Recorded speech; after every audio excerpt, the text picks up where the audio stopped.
කියන්නේ? හායි යාළුවනේ.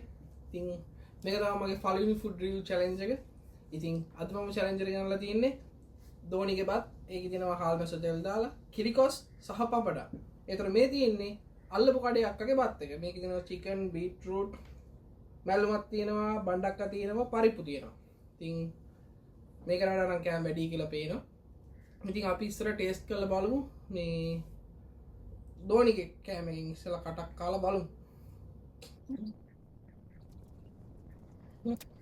No, that my favorite is halmassa. Kilos can marugama. Okay, hi. Okay, then අපි බලමු අක්කේ කඩේ කෑමකින් කඩක් කාලා මේක ව්‍යංජන ගොඩක් තියෙනවා, චිකන් තියෙනවා, මැල්ලුම් තියෙනවා. අක්කේ කඩේ කෑම තමයි.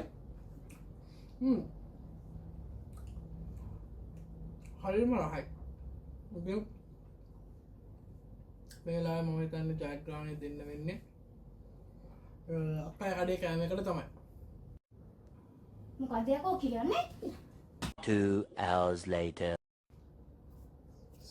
සමාවෙන්න යාළුවනේ අක්කයි කෑම ගැනීමේ රස ධෝනිගේ කෑම එක තමයි අද දවසේ ජයග්‍රහණය කරන්නේ. හරිම රසයි, රසම රසයි. ධෝනිගේ කෑම අපි කමු. එහෙනම් හැමෝටම ජය වේවා. ඊළඟ එපිසෝඩ් එකකින් අපි ආයෙ හමු. මගේ කෑම ගැන රස නැහැ කිව්වේ?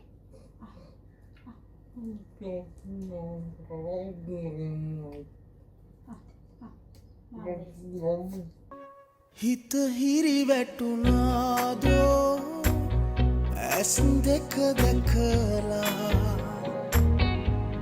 එවන්නද ආදරේ සුසුමක තියලා